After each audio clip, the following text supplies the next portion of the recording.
Ah, damn, no audio. Oh, yes.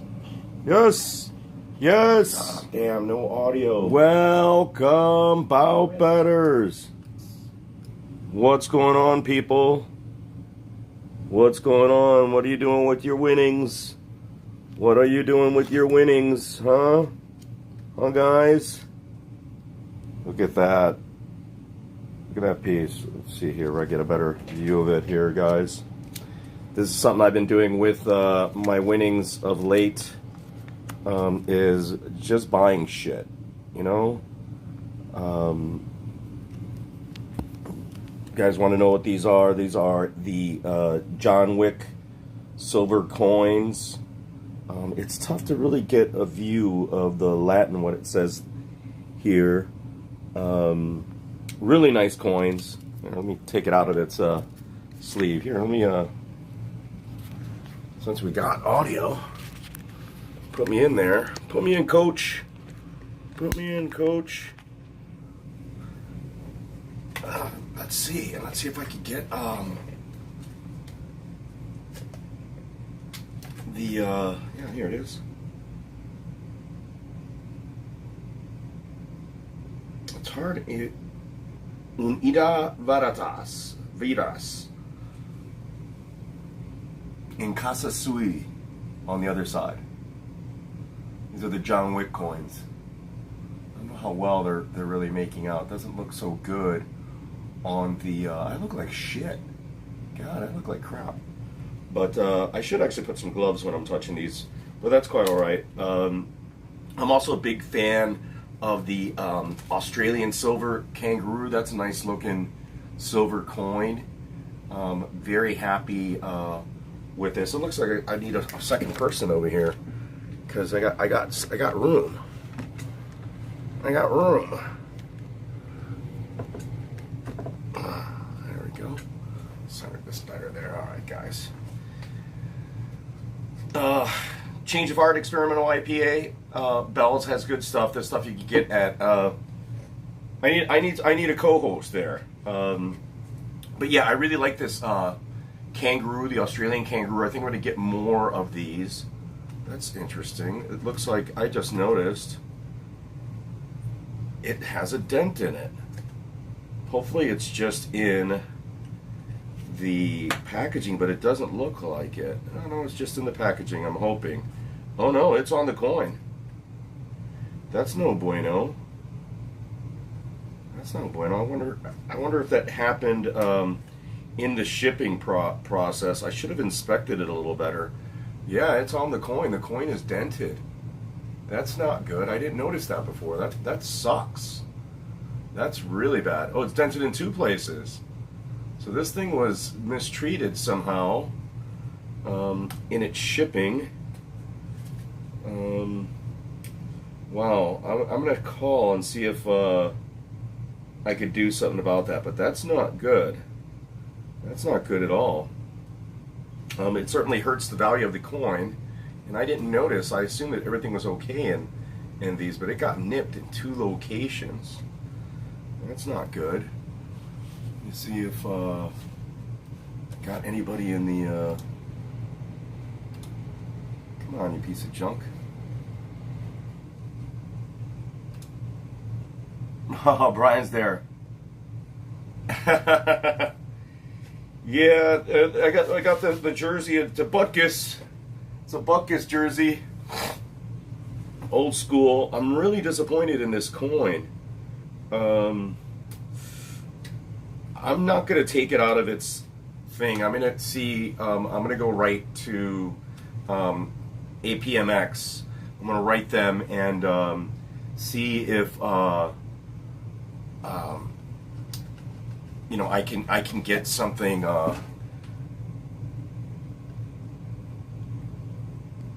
get it exchanged or something like that. But that's interesting. I wonder if any of the other ones that I got. I don't think so. I inspected all the other coins. I'm going to have to inspect them all now. But yeah, I got a bunch of these. I've also given a few out as gifts. If you were fortunate enough to get them. Ooh, wow! Look at, I could see. Wow, my fingerprint. I should have wore some some gloves, and I'll keep this to the side. Oh yeah, the Canadian coin's really beautiful. I don't like the queen side, but the maple leaf side, and it has this really nice small maple leaf on it. It's a really nice coin. I like these. I'm going to start stacking these, as they call them. Keep these around. But man, I'm really disappointed in that other one. Doing the watch check, guys. Today I am wearing, I don't know if I've shown you guys this Orient watch that I paid just under $200 for. It's called a heart dial, heart face, so you could actually see the inner workings. It's got a skeletal back on it. If you could see where you could see the movement. I don't know how many jewels this particular one is. Oh yeah, you get a good shot of the back of the movement. I mean, I only the only one that sees that, but I enjoy that. This is a really nice looking watch, but it has no illumination. It's got a really nice dial to it. The reflective dial or indices on the instead of numerals really reflects colors well, but it's completely useless in the dark because it has no illumination. I put this $15 suede band on it, and this piece here, this clasp, is actually costs as much as the band. And it's interesting that you could put like something so cheap on a watch, and it made the original. I mean, the original band was nicer quality, but this actually looks nicer, in my opinion. It gives it a little bit more contrast, except that in the dark here, I can't read the watch very well. But it is a nice watch, just under $200. Can't beat it, but those are some of the things that I do or have been doing with the winnings. I've been flipping part of my profits into buying inexpensive watches, and then buying silver and or gold, but primarily silver of late is what I've gotten into. And I really am partial to the Canadian maple leaf for a few reasons, because my son's Canadian, and eventually if I collect a lot of these, they're going to just be heirlooms. They're going to go all to him. And so it gives me memories of all my Canadian friends as well. I dig the John Wick coin. Really nice looking coin. Great Latin sayings on both of them. I don't think they'll be as far as like the movie coins go. These are really, really cool because they're not just symbolic. They sort of stand on their own artistically or aesthetically. Just really a nice made piece. And man, I really, like I said, I really like the kangaroo, but man, it's dented in 2 places. I don't know how that happened. Yeah, I could tell from the inside here that it got nubbed twice. It got hit. So actually 3 times. So very interesting. I wonder what could have, I wonder if it was their machining, something that they had that hit this 3 times. But I'm going to have to definitely talk to them, see if there's something that can be done. I'll give them a call on a different day. But let me, get some beer going here. The Change of Heart Experimental IPA. What did you guys buy for yourselves this Christmas? Did you guys buy anything for yourself? Did you guys what do you guys do with your winnings? Do you guys just pocket it? Do you guys just flip it back into more gambling? What is it you guys do? Let me know in the chat or the comment section. Anybody else here besides Brian?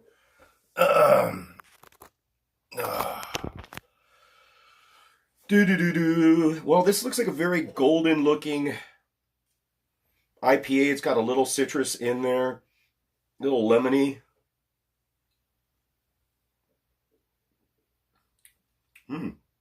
It's real soft. It has a little bit more of a grassy taste to it, with that little bit of the lemon. I'm not a big fan of it. I'd rather have it have a little bit more of the hops and have that sort of hoppy taste to it, and it doesn't. I wonder if I cleaned this glass too well. I don't like the head that I created there. It's very golden looking, not very ale looking at all. It almost looks like a cider. Not a very good nose on it. I wonder what's up with if I'm doing everything wrong today.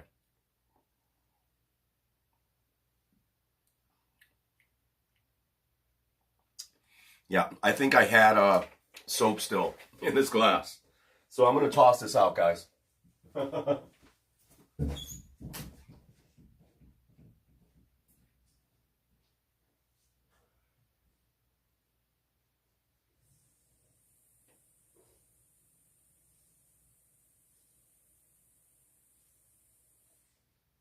was messed up.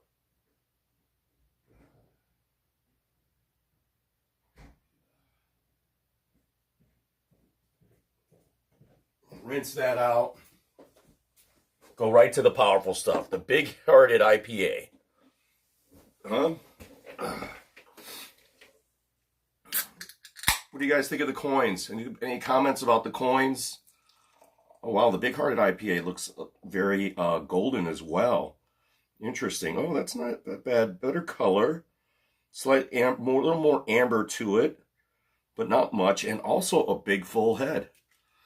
I rinsed it out, so Dahmer's on a. I don't understand that.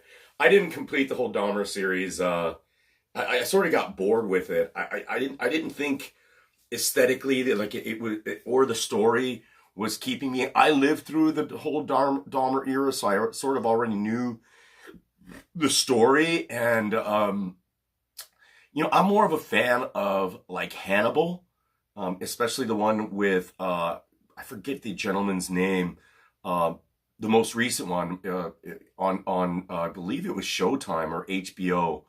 I just like things that are a little bit more stylish, a little bit more cerebral. I just found Dahmer to be disgustingly disturbing, which was the case when it first happened, right? Like it was a very disturbing event in our lives. And at the time, Dahmer and John Wayne Gacy, really in terms of, that was the first era, really the first time they affected the culture of America, especially here in the Midwest. Especially John Wayne Gacy. There was a period there, and I think it's also happened in California and in New York with their serial murderers, where people, you know, we weren't going out alone at night any longer, right? Like we used to camp over there by the Des Plaines River, where John Wayne Gacy used to dump some of his bodies, right? So it just altered the way people behaved, and it was the beginning, I think, in my opinion, of the de-socialization of the streets, and people, like kids, no longer, you know, being alone. And you know, that was sort of the beginning where people were like, oh, there are these dangerous people out there. I still can't get back to this coin. This is a very, I think it was a machine or something. It's very intentional. And this is a nice looking coin.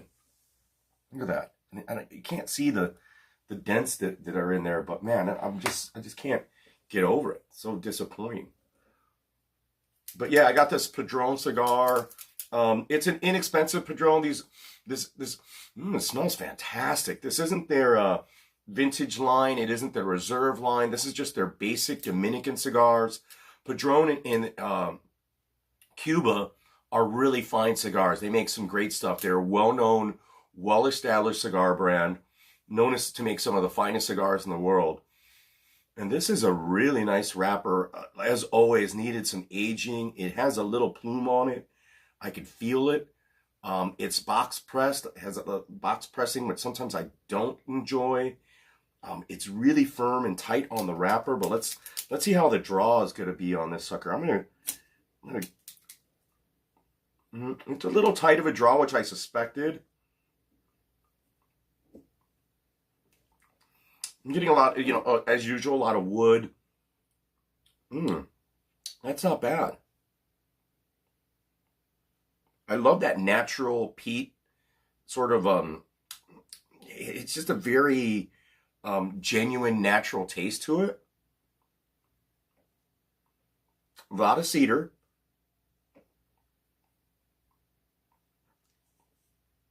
Not a lot of spice. Not a bad cigar though. I mean, it tastes pretty good from that start there.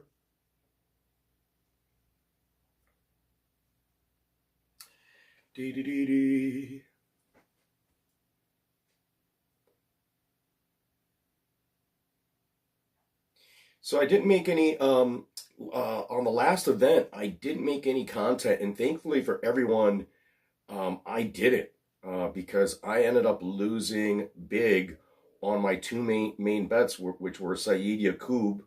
I had him against the Nurmagomedov, the Russian. I got him at plus money, so I was very happy. And then Bobby Green, believe it or not, yes, I sided with Bobby Green, even though I hate his style. He was doing really, really well until he got knocked out. And same with Saeed Yakub. He's doing really, really well until he gave that neck up and got submitted. So really disappointing for me because I actually bet. Those were my two primary bets where I had a couple units on each one. And I won one other bet. I forget which one that was, but it really wasn't very good. It wasn't a good event for me. Losing those two bets cost me a lot. Didn't buy any watches that week, so it really cut into the Christmas pay.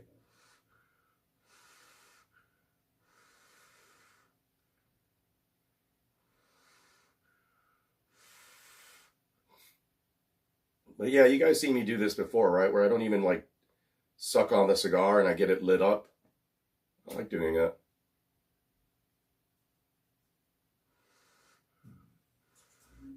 And I mentioned I could do this for you. I could actually not even inhale anything. I just grab the cigar with this lighter, the unique lighter. I guess you could do it with these other ones. A lot of people like I've noticed that people like the propane ones. Or butane, I'm sorry, the butane. This is a butane lighter as well. Really nice nose to it. Very classic, traditional cigar scent.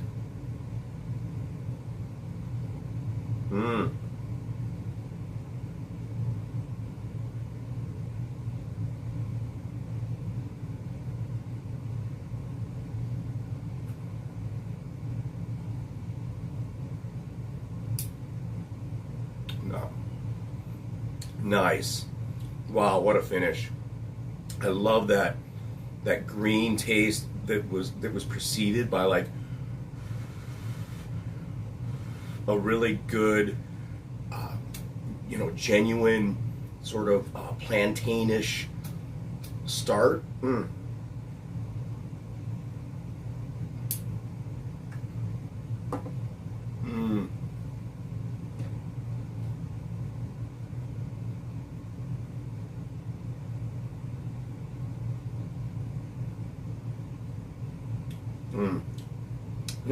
Real soft, full body, fantastic finish. Not spicy. It has that little subtle sweet plantainish taste that I really love. Very traditional. This is what a cigar. I like these flavors in the cigar, right? I like that earthiness to the sweet or to that plantain sort of subtle sweetness is my favorite. Whether it's in a Maduro or in a Naturale like this, it's really what I aim for in a cigar.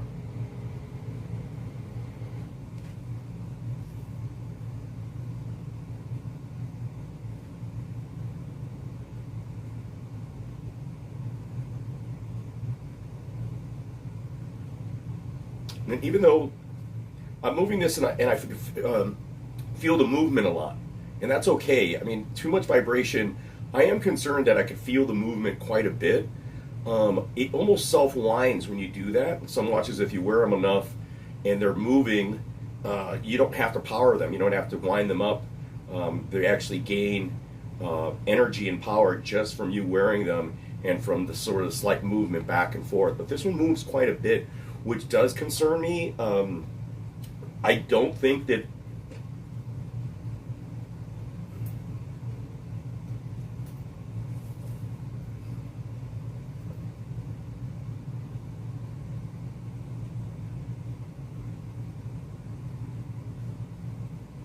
I'm not certain which movement this is, but it is definitely large. It has a large piece there, and it does move.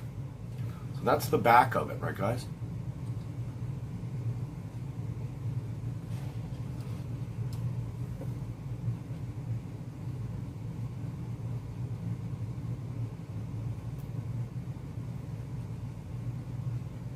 But it's a very, I think this one is like a 40 millimeter dial, or 42, and the bandwidth is a 20 millimeter lug here on the band. It's not a bad watch at all. It's very low profile. It's not very thick. I have some other watches that are a little bit thicker. This is very light on my wrist, but I could feel the movement a lot more than I could feel the movement a lot more than my other automatics. Like I could really feel when I move this around, I could really feel the movement ballast sort of hitting the dial, or moving inside the dial. You could really feel it. I don't know if that's a good or a bad thing.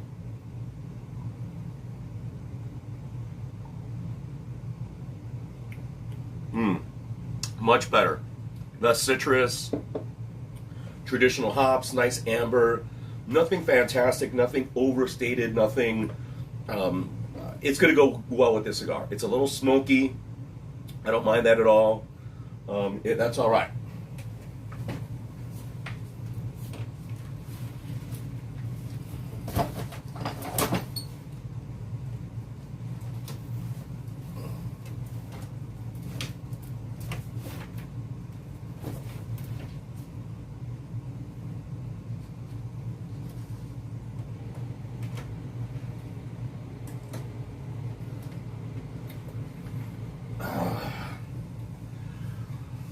Little tired, guys. Little tired. It was a long day. God, I look fat. I look horrible on camera. No wonder I never wanted to be on camera. I enjoyed it more being behind the scenes, but this is a lot faster. Although we'll see. We'll see. I still liked the actual production and creation side that I did before. So we're gonna see. But man, I do look like shit. I got to get into shape. I got to do something. Get a tan. Got to get back to Cabo and get a tan.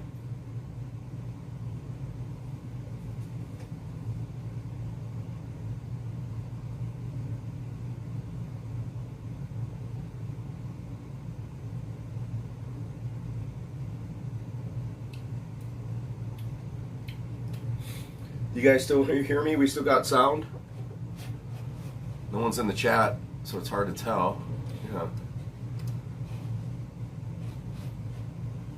It ain't hard to tell.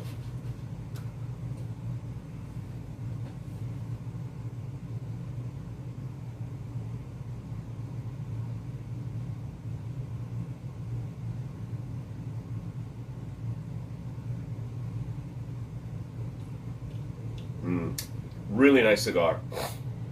Just what I expect. Quality, good draw, nice body, well balanced, not a lot of spice to it. It's very subtle in all its qualities. Burning a little fast, and it's a little bit narrower of a cigar. I normally like a larger cigar. I think I got this one at Up Down Tobacco just on a whim because I had like an extra $6 or $7 on me after I bought some flints, or I bought something in cash.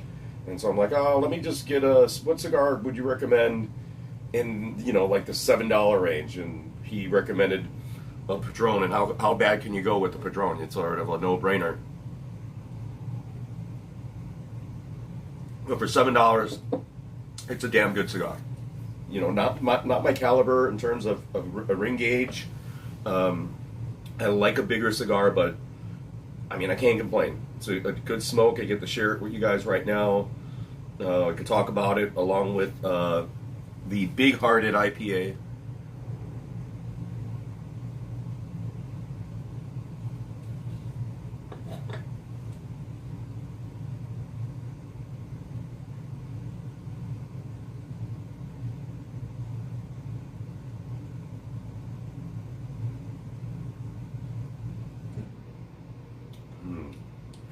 Really nice. That herbal finish that has a little hint of sweetness to it is excellent. So good. I like that when a cigar has that. And then when it has the beginning, the beginning is that more that wood, earth, sort of wood, cedar wood and earth tone at the beginning. And overall, sort of like giving it this, like, on the aftertaste, like this slight sweet plantainish taste to it. Ooh, my favorite. my favorite sort of, taste in cigars. One of my favorite, other than adding the chocolate of a Maduro that has similar qualities with a little bit more oil. Love those as well. But this is actually a great cigar. It's not burning even. It still has a good draw to it. Doesn't look like it has good uniformity on it. It's well rolled. It was probably myself, probably overcharred the beginning there.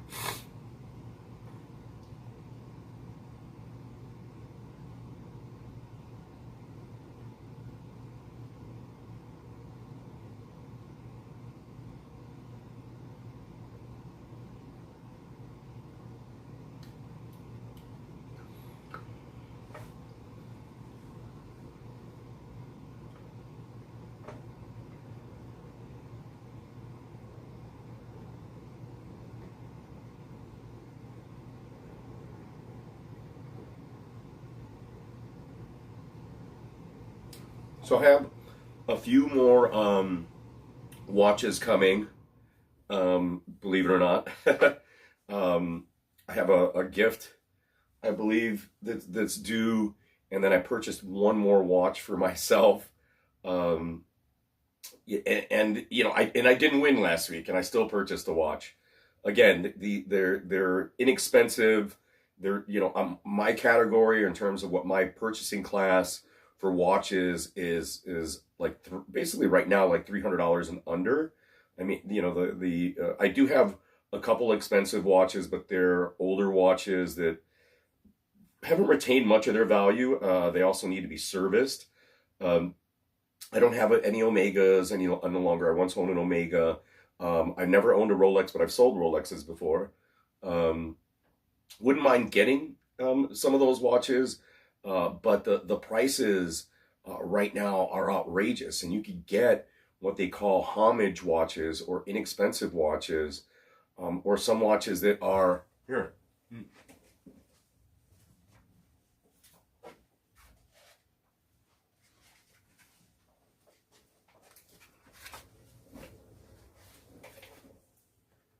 I think I've shown you guys a Seiko before. I paid $98 for this watch. It is based, or is as lovely as it's what it pays homage to, which is one of the old classic Rolexes. This has a fantastic lume. The dial is lovely. I love the dial. There's movement in the back. All right.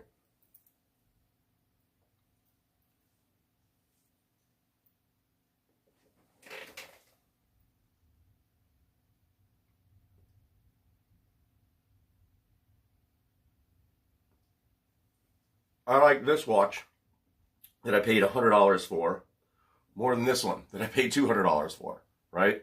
Like, this is my favorite watch right now. Love wearing this watch. I get a lot of compliments on it. It's got a fantastic lume. It has this sort of like charcoal dial on it. And it changes color, just like the blue one.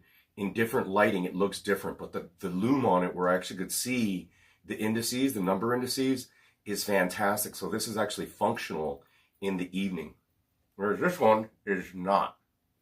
So this watch rips off the design of a classic Rolex or a vintage Rolex, and rather than pay $3,000, I paid $100, and this to me is fine on my wrist. It goes with what I wear. I get compliments on it. People notice it. And even though it's not a trophy watch, and it's like not something that I can see the lume on it really right now. It's just so cool. And the face on it is just really, this charcoal face is really nice. And this is just their basic SNK Seiko watch. Nice weight to it. It's a lot heavier than this Orient watch, I believe, even though they might have the same movement in there. Looks very similar in terms of the movement. That's what's great about looking at the back. But this one has the luminescence, and really helps to just use at night to read. You could actually read it. You could actually tell the time. But fantastic watch for only $100, right? Would I like the original Rolex one? Sure. But I'll take the Seiko any day. Any day of the week. I'll keep my extra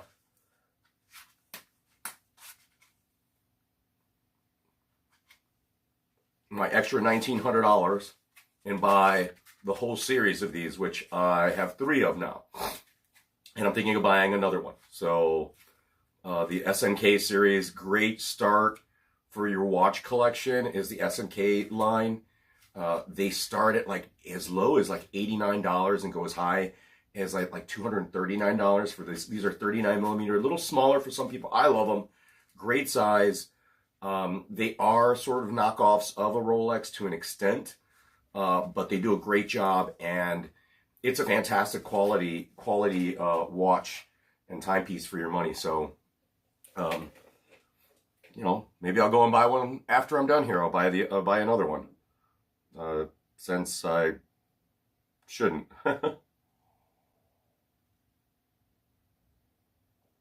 Because last week, you know, I lost a lot, lost big. Well, big is 4 units, $400. I was down $400 last week.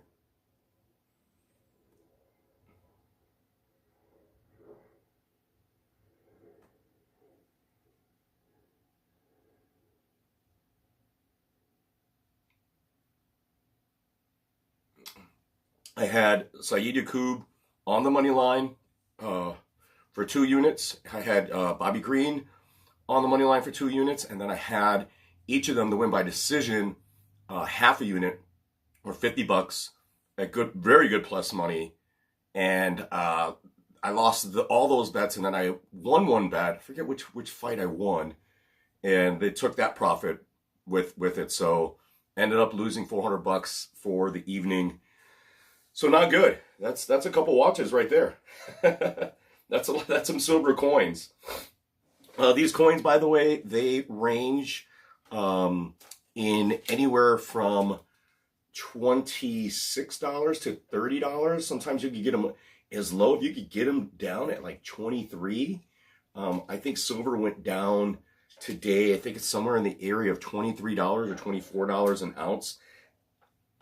These are 1 ounce coins, 39 millimeters, 0.99 silver, so it's pure silver.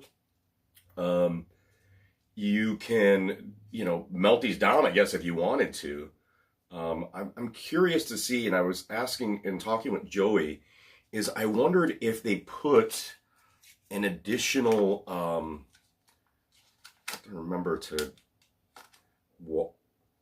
wonder if they put an additional alloy, some metal of some form with this silver to harden it, because like you can see here, that coin, the other coin, got dented very easily, and these can actually, silver is very malleable. It's a very soft metal, and these feel weighted. It has some decent weight on them, and they feel dense, so they don't have that, they're strong. So I wonder if there's something else mixed with these. And of course, if you melted down those other impurities, and that other material would blend off. So I also need some caps, some capsules for these. But yeah, I just started on my silver journey a few months ago. You know, what I did, that was the other thing I did with my winnings, guys. I opened up a secure credit card. I took $1,000 cash that I had.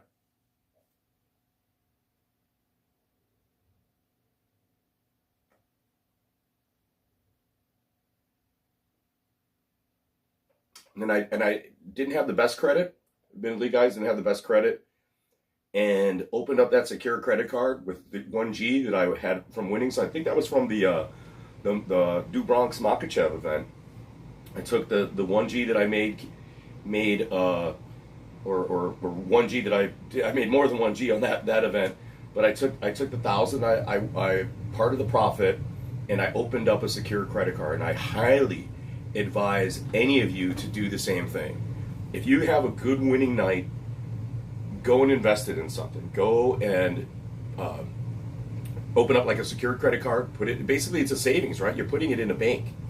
You know, you're opening up a credit card based on the $1,000 that you put in there, and you get $1,000, if not $1,500 in credit. It builds your credit, and it's there, right? Like, you're not losing anything. Even when you're using it, it's backed up by the money that you put up as collateral, and it helps build your credit, as well as keeps that money away, right? You could still use that same money. You could use it to gamble. DraftKings will let you, or one of these other sites will let you, and I think you could draw cash from it.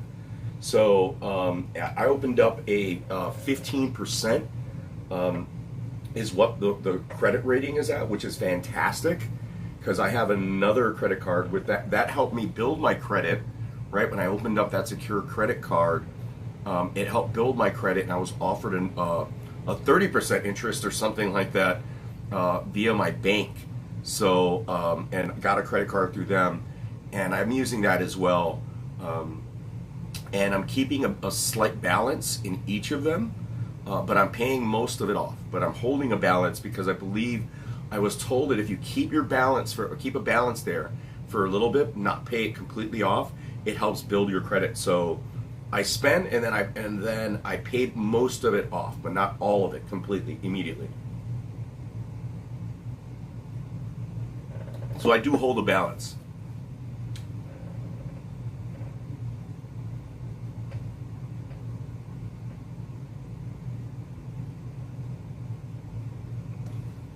Yes, these watches have depreciating value, or the watches that I buy may not have a ton of resale value, but I enjoy them, and they look nice, and they have sentimental value to me, right? And my son could have them. I could give them to my nephew, loan them to my brother, let somebody else wear them.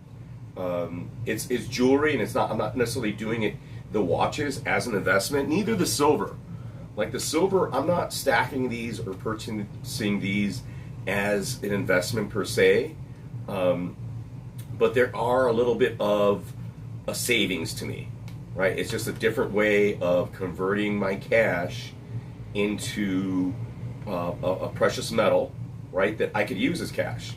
I gave I give these as gifts, but the other day I gave one to my mechanic, and he was so happy.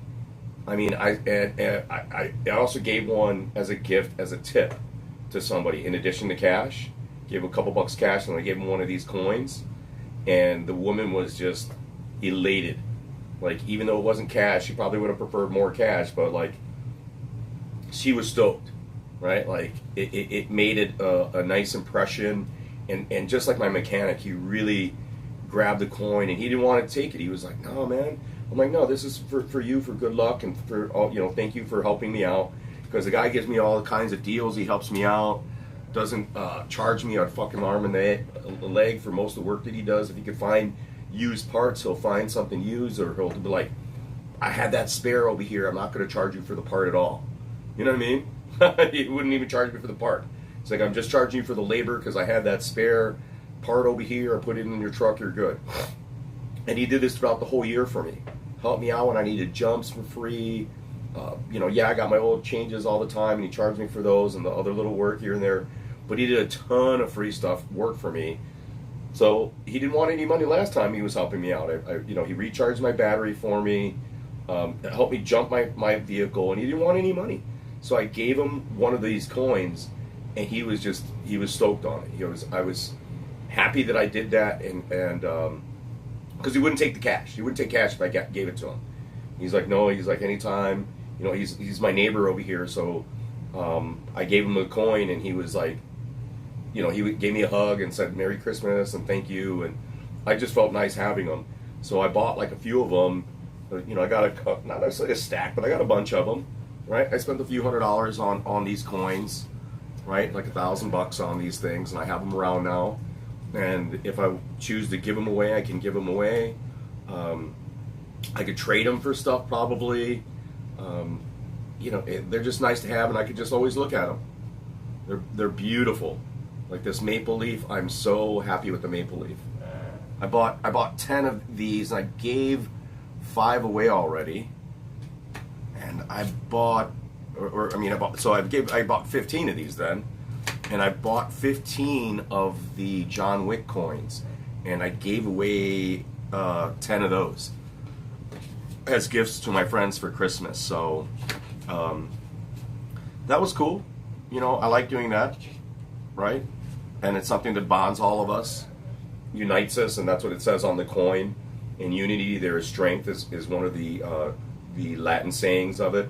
So I enjoy doing that, and I like that we have the coins, and almost like John Wick, you could trade that in. You know, you could have it, and you know that we're part of a brethren, that we're part of a group of people that have, you know, that are bonded or have that commonality.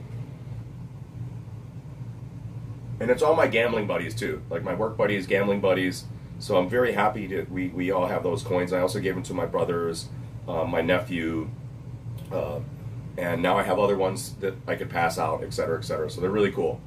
The John Wick coin, I think, is the best of the movie coins that you could get out there. There are a lot of other ones, like Star Wars. My girlfriend took one of the Star Wars coins I had, which I didn't mind. Like, you know, it wasn't that lovely of a coin. And she wanted it, she took it, that's fine. I'm glad she didn't take my, actually she could have taken the kangaroo, but I'm going to have to talk to them about the kangaroo. But I love my Maple Leafs.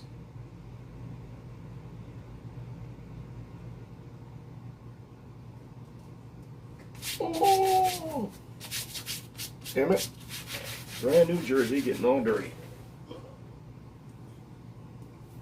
Alright. I didn't save it.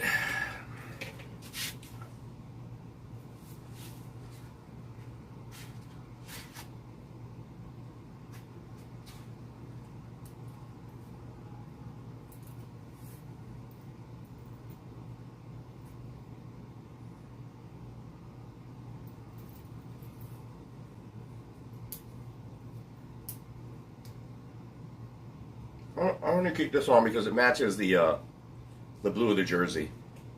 I was going to trade out the watch, put it on a different watch, but I'm going to keep that one on.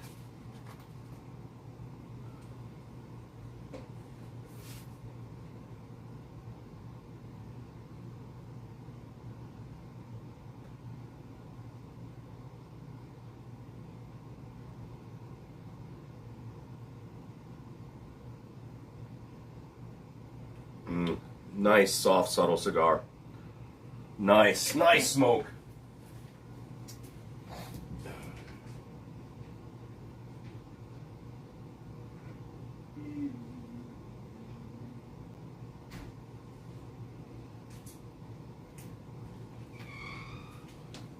Next on tap, the two-headed IPA. These are very common.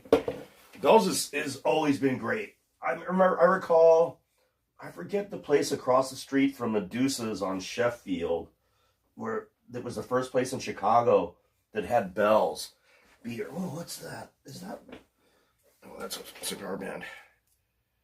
The mint. Ugh, remember that.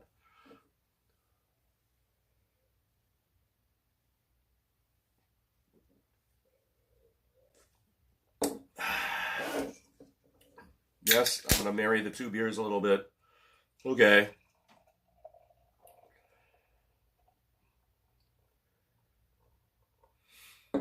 Yeah, these are very golden, very light ales from Bell's. But yeah, I forget the name of the bar. It's probably still there. That I used to go to, and it was the first place that had Bell's in Chicago. It was the only place that had Bell's. And I used to sneak in there when I've been drinking Bell's before most of you guys have been alive.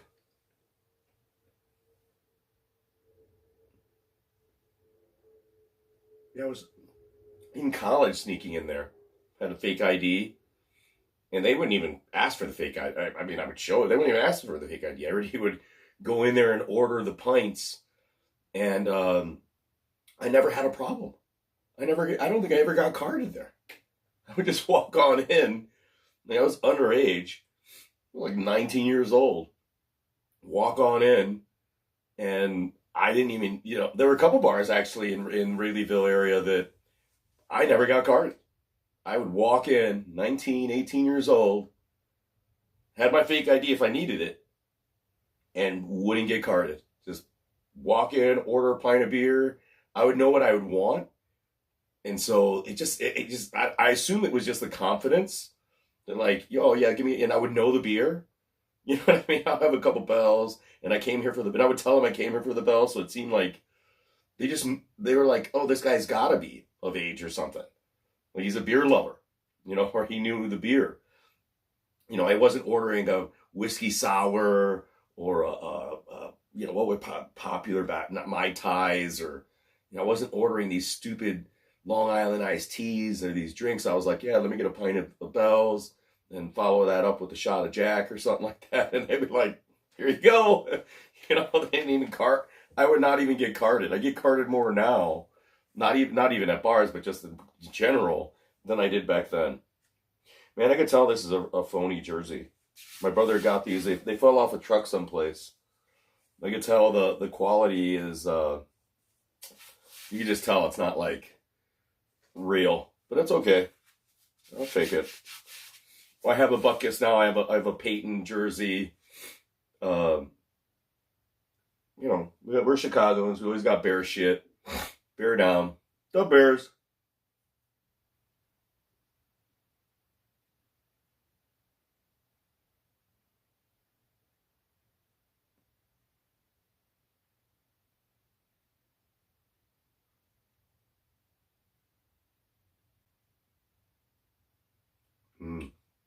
Very soft, nice body. Oh, I forgot the cigar rating. Oh, it's almost 9 Club. It's like 8.75. Like I really wish I'd gotten the larger gauge and it would be 9 Club. It's 9 Club for sure. That's 9 Club, and 9.0. I mean, it's in the 9 Club. It's such good quality.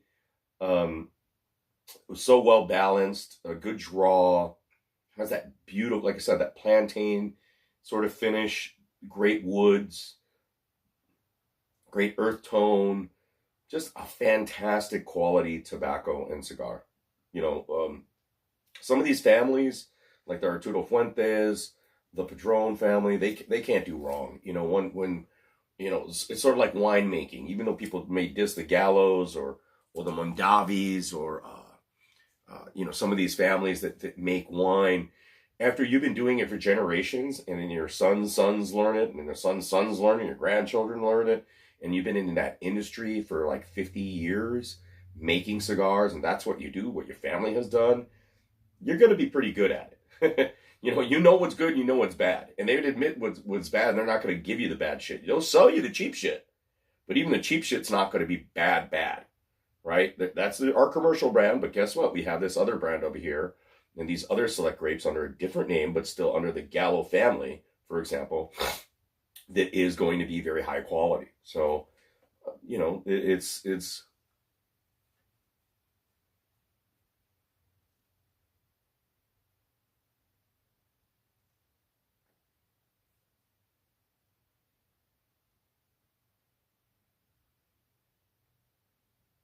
flinty on that end there.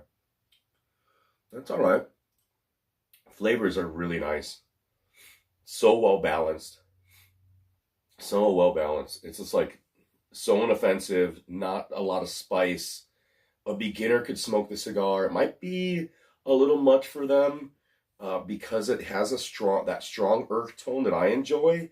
Might be considered like, oh, it's strong for me. And it's not spicy, it's just strong, right? It has a very definite earth tone that might be a little overwhelming for a novice, but it is, I think a novice should have a cigar like this.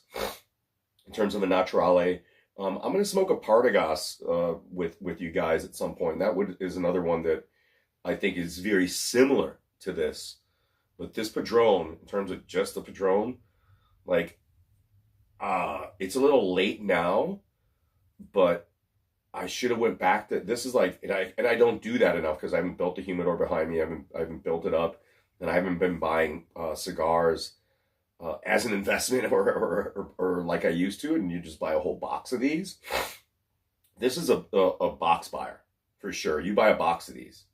Like when you know that tobacco is good, you go back and you're like, okay, you try to find the same box that you bought it from.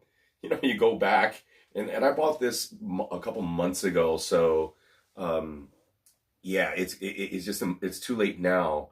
But you want to buy the same production or the same run that you got when you smoked it. Like if I went back now and bought a cigar, bought one of them, it more than likely is a different box from a different run. It could be made from a whole different year, a different part, just like a wine, a different part. The tobacco batch that it was from was completely different. So I should have smoked this right away and then like decide, oh, go and get a box of it. And I need to sort of do that a little bit more, but I'm not. I do these cigar smoke. I don't smoke a cigar every day like I used to, because I don't work in a cigar shop anymore. And you don't get 50% off on the cigars. Number one, main reason. Oh, I love the two-headed IPA better. And which makes sense. That's like their standard IPA. The two-headed IPA is what they sell the most of, and I see why. It has a little bit more of a creamy texture. The hops are not as strong. There's not a ton of citrus in it. I like that there's no citrus in it. I love it. It has a little bit more slight amber to it. Not a lot of effervescence. High drinkable standard IPA right there. The two-headed hearted IPA standard. Like that is what epitomizes an IPA is this. Right? Like you're just like, if you want to have the mean of what an IPA should start as, and you could go from there, I would say this two-headed hearted IPA is it. I like it better than Revolution's just basic IPA. I like it better than Goose Island's basic IPA. This one is a lot smoother, has a just more of a definitive characteristics to it. The hops are a little softer, and it's not as strong on the hops. Smoother to drink, nice body, better with this cigar for sure. Better with the cigar because it doesn't have the citrus, nor does it have in the change of heart that lemon. And on the big hearted IPA, I don't know if they add a malt to it or what they add to get that extra alcohol. It's not as strong. So this two-hearted IPA is the way to go. I think I should have just bought a whole 12-pack of that stuff and let it be. They call it a day. But they had this mixed pack. I get to try. I've never had the big hearted IPA. I've never had the change of heart experimental IPA, and it's experimental, so we give them that. But still good stuff, guys. You can't go wrong with Bell's. Bell's beer has always been fantastic. Out of Michigan, been a fantastic beer brewery maker. They're not small time anymore. They've been around forever, and they're still really good at it.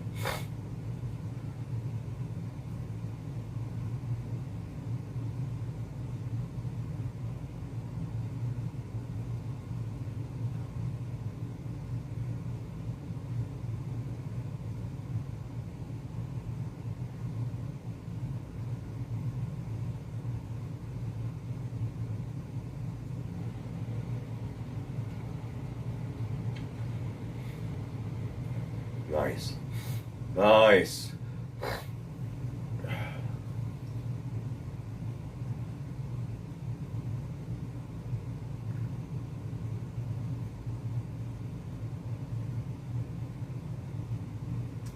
Guys, tell me in the comment section, have you gone and had any of the beers that I've presented to you guys? Have you gone and bought any of the cigars? I don't get any engagement, which is okay. It's all right. I remember before, at least I got negative engagement. Your picks suck. I remember those days. You should not be doing this. Where are those people now? Right? You should not be giving any of your picks out. Well, last week, or the last event, I definitely should not have given my picks out. You know, if you tailed me, you would have been losing. So I'm glad I didn't make any content. But going back to that, going back to the full disclosure, genuine, you know, just telling you what's up, being out there, you know, being true to you, true to word, true to what I do, to the money. You guys seen the box of tickets before. You understand and you know definitively that I am a genuine gambler, that I'm a genuine person, that I'm doing what I'm saying I'm doing, right? I'm not, there's no smoke and mirrors here. There isn't any lying. There isn't any, oh, I did this. Oh, I won this bet. I said this or I did this. You know, like there isn't any of that, right? Like it's all above ground, right? Like it is what it is. I tell you when I lose. I never hear people tell you, they always tell you they're winning. All the other cappers will tell you like, oh, yeah, this week we won 6 units. You know, like all the time. It's like, all right, if you're that good, why are you still doing YouTube? You know what I mean? You don't need to be doing YouTube if you're that good. And if people tailed you, and if they really, really did tail you, they'd find out. But again, I digress. I shouldn't be going on to this tangent again, but you know who's real and who's not. Like you get good information from everybody, but in terms of the bets and the picks, if you find somebody like James Krause that you could count on, then so be it.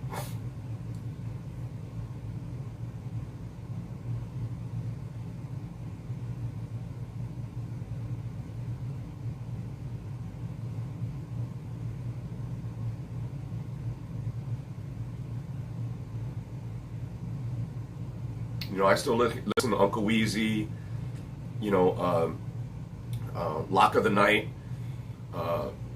Liam's picks. You know, I still watch them towards the end of the week after I've decided what I want to do. Like, even when I'm not making content, I still want to get my own sort of bearings of what it is that I'm leaning towards before I listen to other people. Before I get that input, I'd never allow that. Or the YouTube, I still do that even though I'm not making content. I'm not listening to anybody else's shit until I've done a little bit of research, until I've watched a few videos. Like, I watch Blood Money Bets, fantastic content. Johnny K Picks, awesome. Ranj and Dave, you know, make great content. Real genuine people, genuine gamblers, doing what they say they do. Not always winning, right? Like you just know that they're genuine about what they're doing, and towards the end of the week is when I really go and look at that content. I just haven't been engaged in it as much right now, and I haven't done my analysis the way that I once did. What I do now is I lean on. Hey, what's up, Noah? Yeah.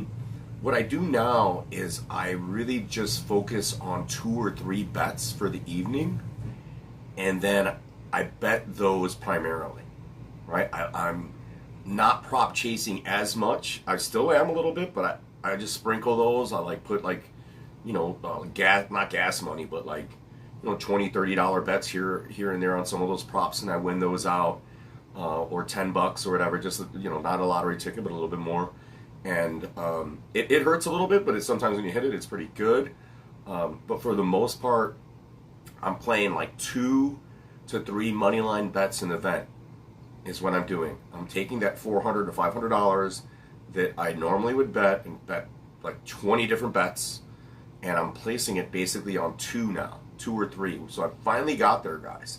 It's only taken me 3 years to get that way.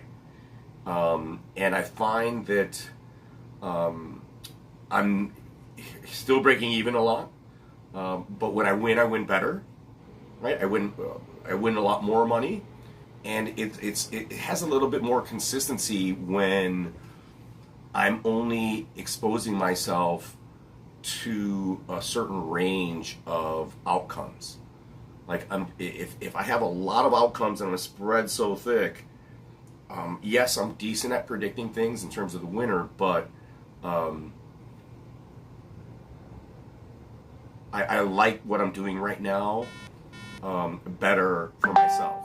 Even though last week was last one was a loss, I'm doing better overall on my betting average because I'm not doing 20. There have been events where I have 46, 40, 50 bets at an event. Like I'll have 40 bets, at $10 a piece or $20 a piece, or one for 50, another one for 20 and 10. And I literally have a handful of tickets. I got the box of tickets that Ron always makes fun of me of. And that's how I got with the giant shoe boxes of tickets, is because I would be betting 40 different wagers an event a week, and not $2 bets, not $5 bets. At Rivers where I was going, it's minimum 10. So a minimum $10 bet for whatever it was. And I would have 40 of them, right? And that's 40 of the prop bets. That's not saying it could be a $10 on a prop bet and the money line was like $50 or $100, right? So I was betting sometimes more than $400 an event. Like I was in that close to $800 to $1,000 an event range, and breaking even or losing a bit here. And it's not, at that point, it's, as I always mention to people, it's not worth the risk to the reward. Like I could have taken that $1,000 and just pocketed it, just put it into something else that would make me more money a lot of those times. But sometimes I'd make money, right? The Makachev event, I made money. Like I walked off with a couple $1,000, and I started with $400. Like I cleared 2 G's. Yeah, I think like about 2 G's. Took $400, made it into $2,000. Took that $2,000, like I said, opened up a secured credit card with $1,500 of it. Right? Took $1,500, put it in a secured credit card. It's still in the bank right now. Right? I'm not re-gambling it. I'm making money off of it.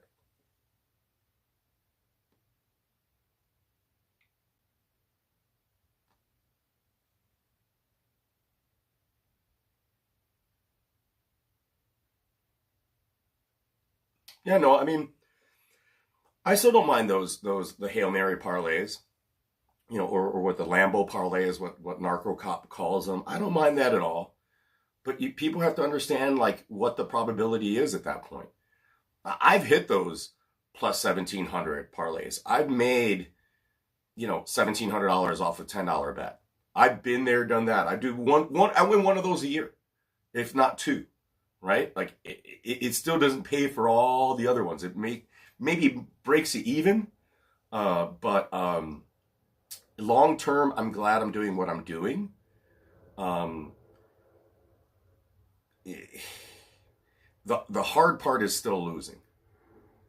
Like I'm bleeding money at this point. Like I'm, $200 a week, 150, 300, then you win, like at the end of the day, this was a losing year. Again, I lost like $1,700 last year, which doesn't sound like a lot, but that's $1,700 that could have went to silver coins, right? I could have bought a lot of coins with that. I could have done a lot of stacking with that. I could have bought a nice watch with $1,700.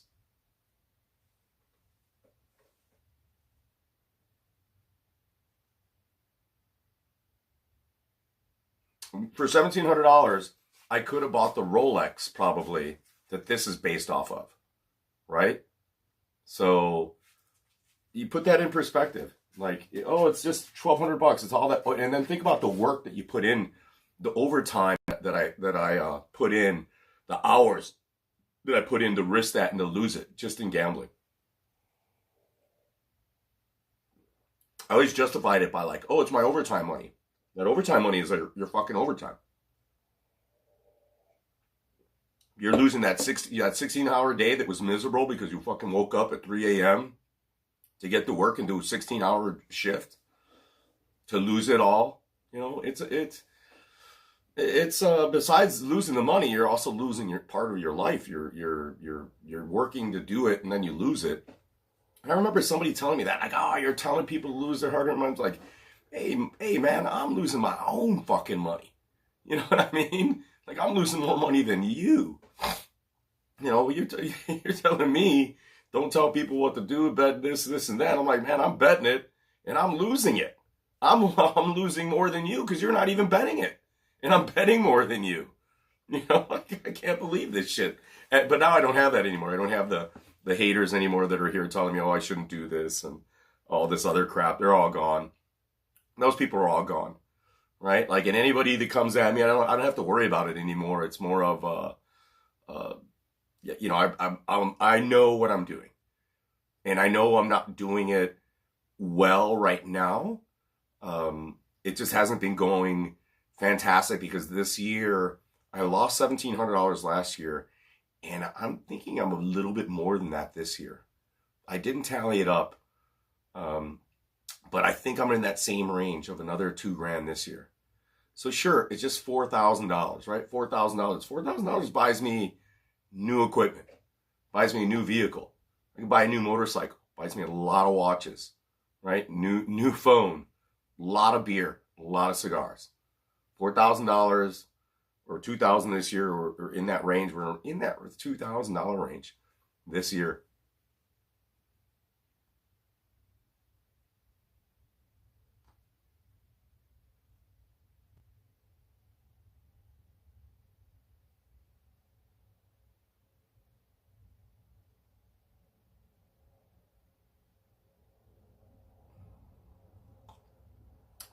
Yeah, Noah, what I recommend to you, take some of your winnings, establish your credit, build your credit, continue to build your credit, and invest in something.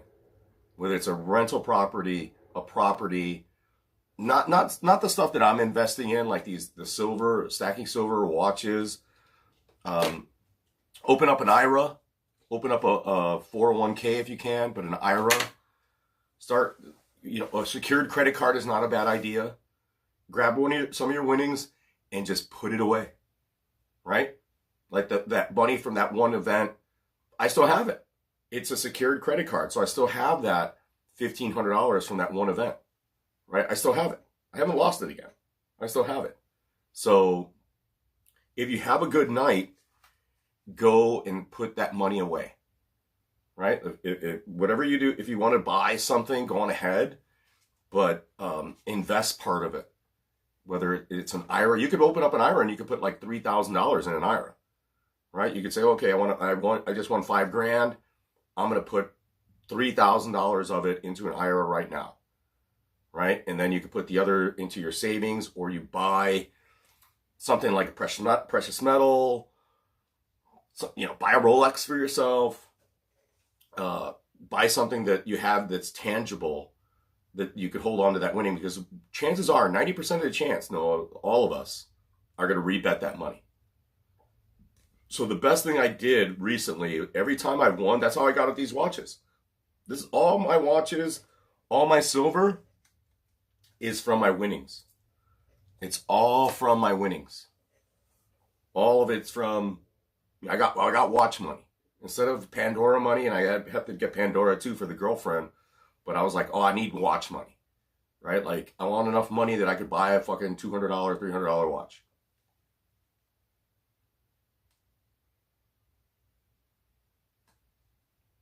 I didn't think about that if I add that in, I just started doing that, like in terms of my watch collection. I got like 6, 12, 14 watches this year that range anywhere from $100 to $300. What's that math right there? Let's just say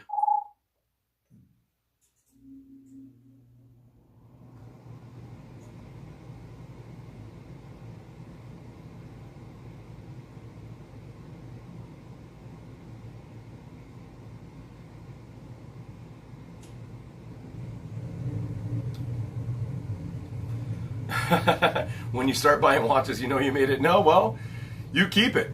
You know what I mean? So let's I got 14, and let's just say 150, right?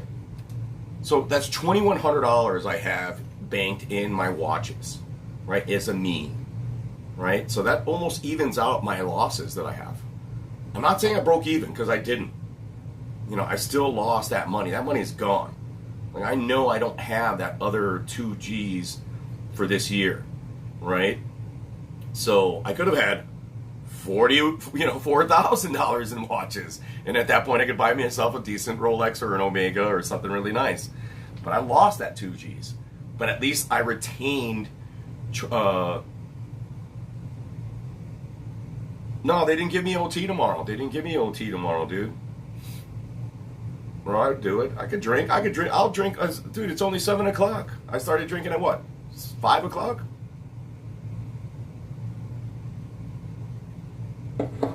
I'll come in. Nah, it's in the morning. I don't know if you'd be able to do it. Be able to switch it. I'll take your OT. No, because mine would be double time. I'd be on double time tomorrow, and I don't know why I didn't get it. I'd be on double time. Yeah, I would take it, but mine would be double time, and I don't think they're going to give it to me.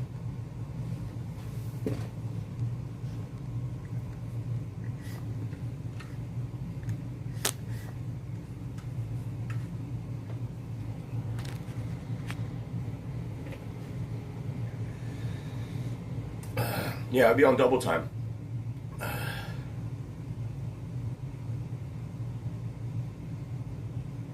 I did come in. I came in today.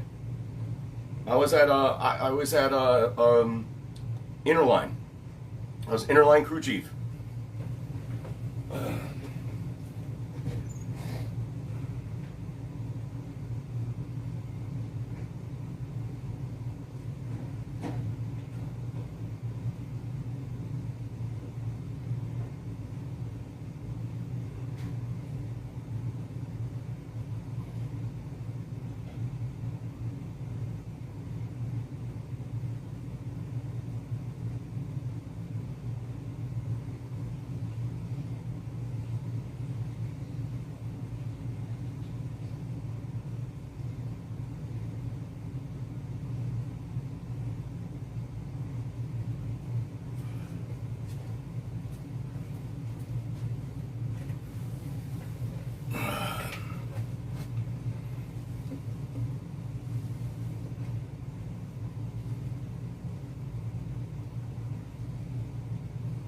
Let's see if we could do it. Yep. Well, I'm going to have a few more beers.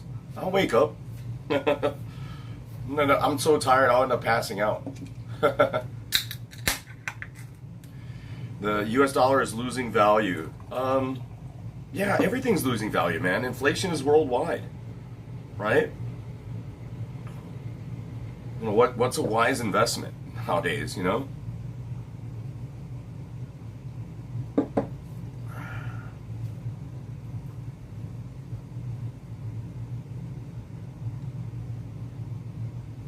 Let's see if you can swap it. I'll swap it. I'll have to confirm that they didn't give me a double time. I mean, a shift for tomorrow. I was trying to get one.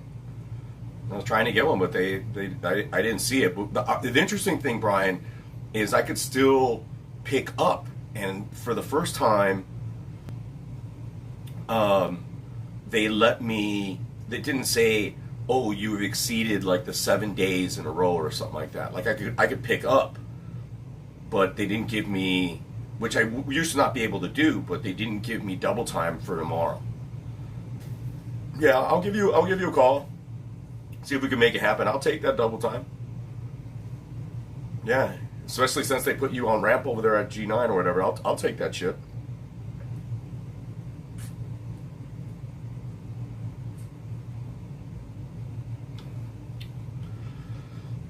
I won't be drinking that much, guys.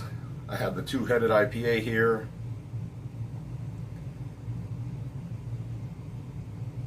What do you guys think? 12-pack? 12-pack, what do you guys think a 12-pack is for me? Can I handle a 12-pack? How many beers can I handle, guys? What do you guys think? What is the beer count that would be for Roberto about better to miss work or to be late? What do you guys think? What's the number? Let me know. Let me know in the chat. Let me know in the Discord over here. How many beers is it? 6? Oh, no way, Noah. 6 is just priming. I could have 3 in the shower, bro. Noah, I could have 3 in the shower. I could drink 3 beers just showering, just getting ready to go out. I'm in that 18 beer range. 18 beers, and then I'm to miss work 15. Yeah, I think 15. We're in that range. I'd agree, Noah. We're in that range. 15 to 18. You're starting to like really push it at that point. Especially since I don't drink like shit beer. I drink like hard 7 point IPAs. I'm drinking like pretty strong beers. So yeah, like 15, not necessarily miss work, but to be late. Noah, you are completely correct. I'll show up. I'll make it there. But the whole time is miserable. I'm just miserable the whole time. Like, there's nothing that solves it because we can't smoke marijuana. You're uncomfortable because you're at work. You're still doing shit that requires concentration. So a hangover is even bad at work, right? You do something wrong because you're hungover. It's not a good thing, right? You don't even want to be. You're fucking doing labor still. You don't want to do labor hungover. It's not fun, right? It's just not. It's not cool. And you don't want to be hungover all the time and doing fucking labor. It's just fucking drudgerous at that point. And I don't like doing that. So yeah, it's my day off, or tomorrow potentially. We'll see what's going on, but I could do the shift. I'll do the shift because we need some maybe January surfing money or something like that, or more watches, or more silver, or more beer.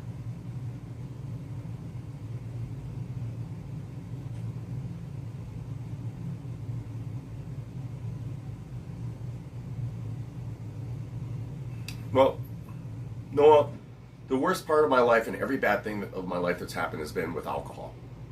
Not anything close to anything else.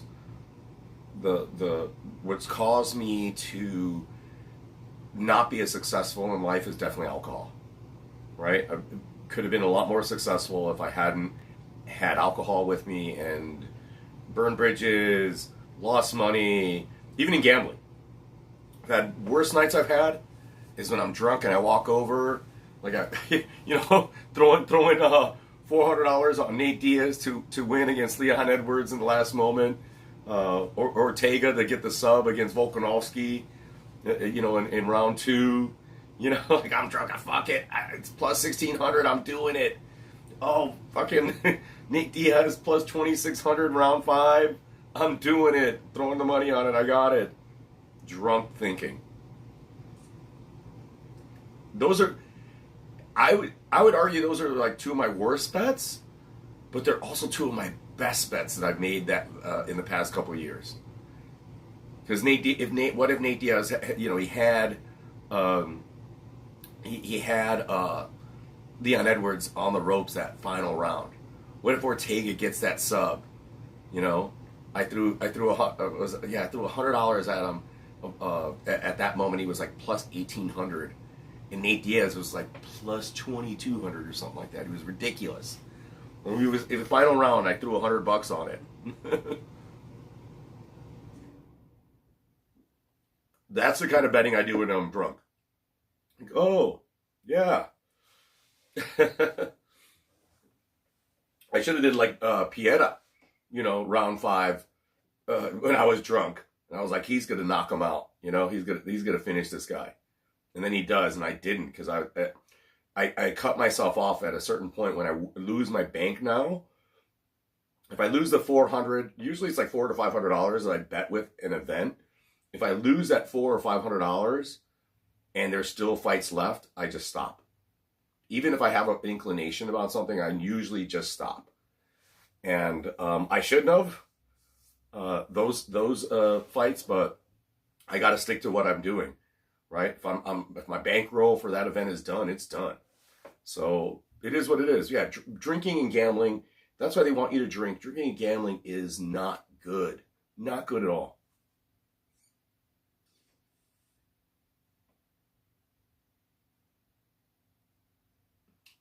This cigar is good though, guys. This Padron is very, very good.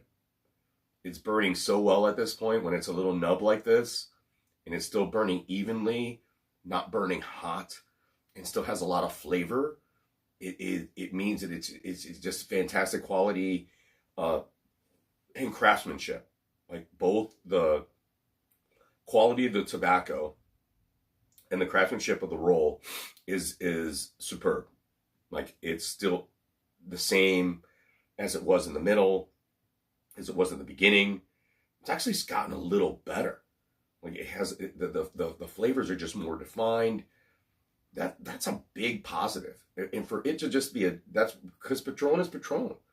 Well, Padron is just such a good quality family. They have good land. They have good quality control. They have good workers. This is a superb cigar. And this isn't even their Reserva. This isn't their higher end vintage cigars. This is just their basic cigar. And it's this. I can only imagine, and it's justified why those Reservas are like $35 a cigar. Because if this is what their baseline, everyday, just commercial quality is, imagine the higher quality. It's just going to be better. So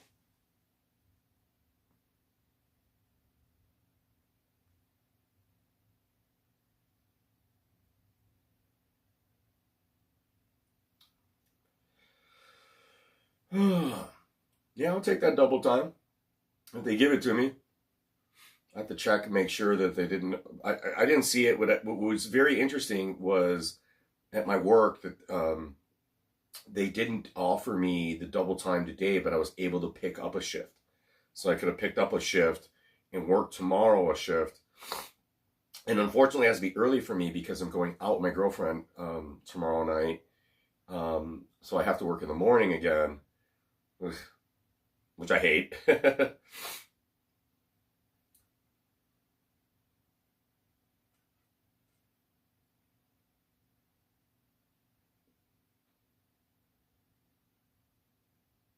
The other thing they might do is make me a crew chief though in the mornings.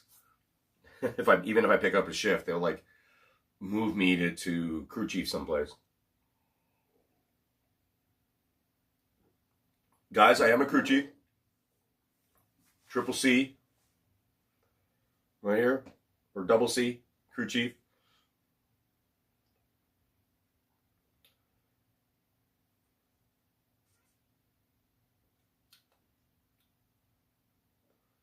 Which I enjoy. I think what I liked about just driving at my job is that there wasn't that responsibility and accountability as much.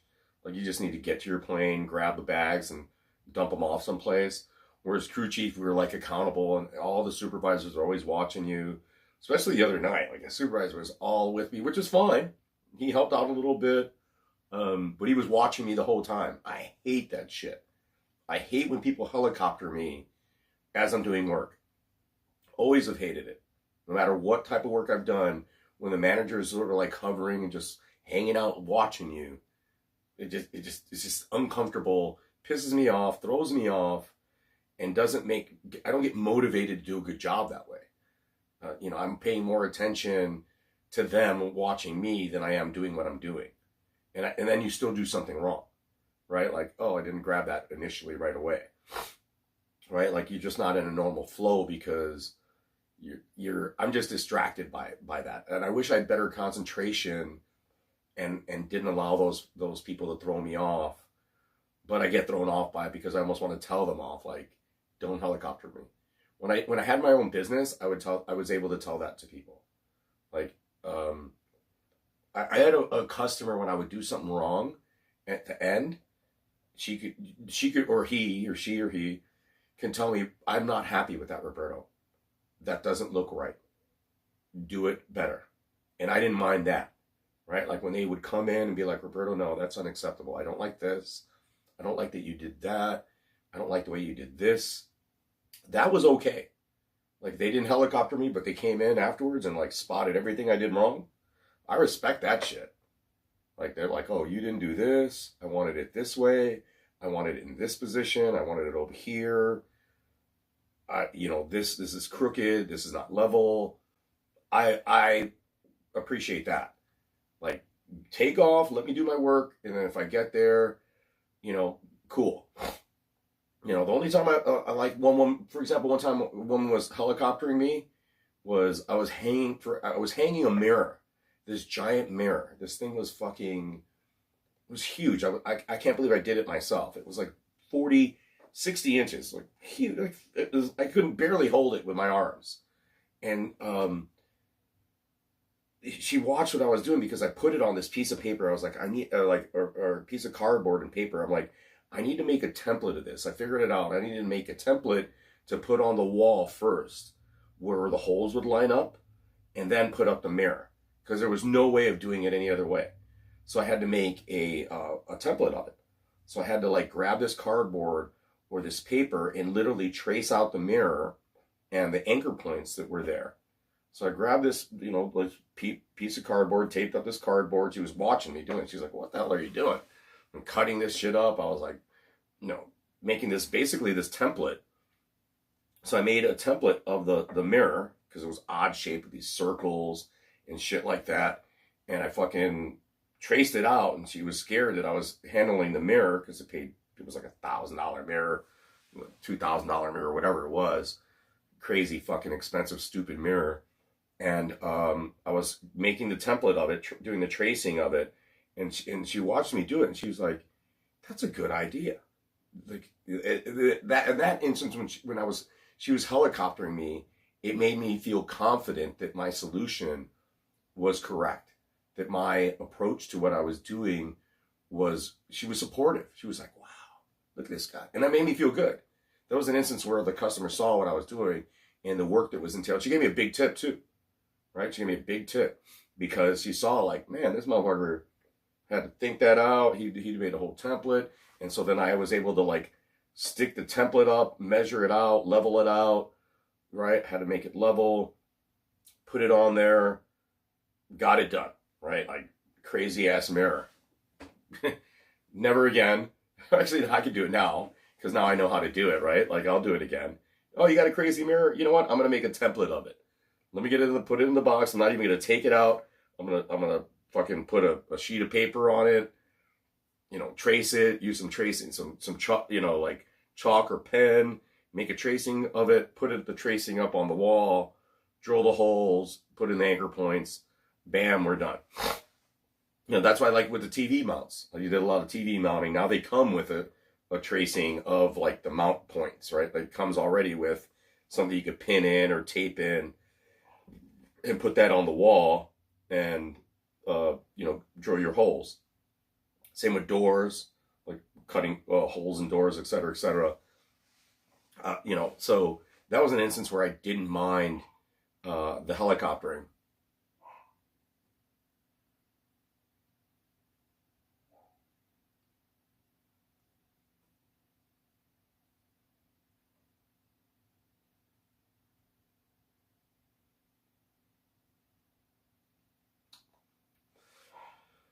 But at my job, there's not necessarily micromanaging, but there's a lot of helicoptering.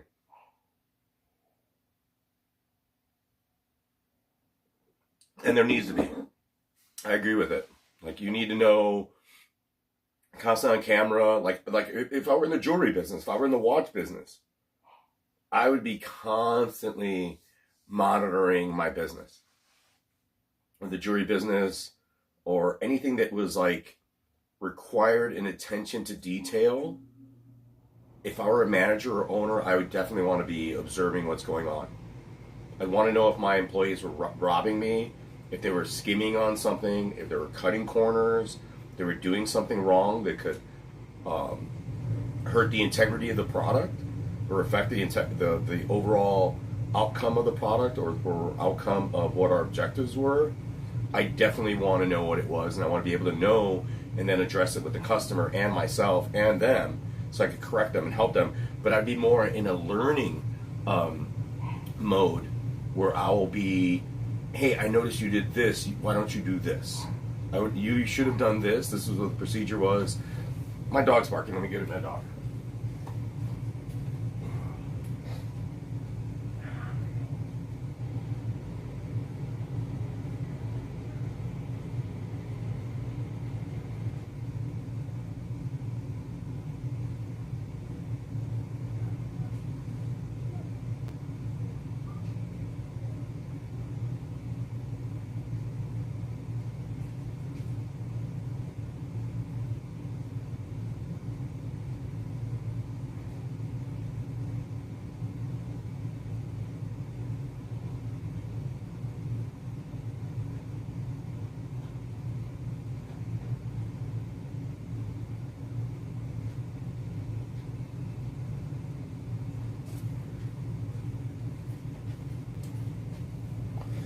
So all you guys that aspire to be managers or leaders, you know, you have wanted to. I saw the worst manager the other day. I was in a Wendy's having lunch, and it's been years since I've sat down and had lunch at a Wendy's or any fast food place, like years.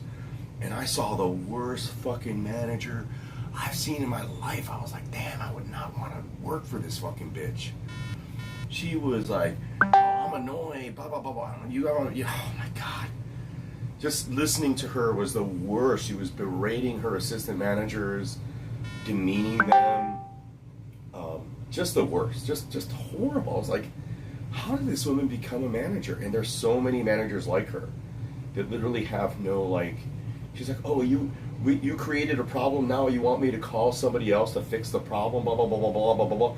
I'm like, that's the fucking job, lady. You know, like, if there's a problem, you gotta fix it.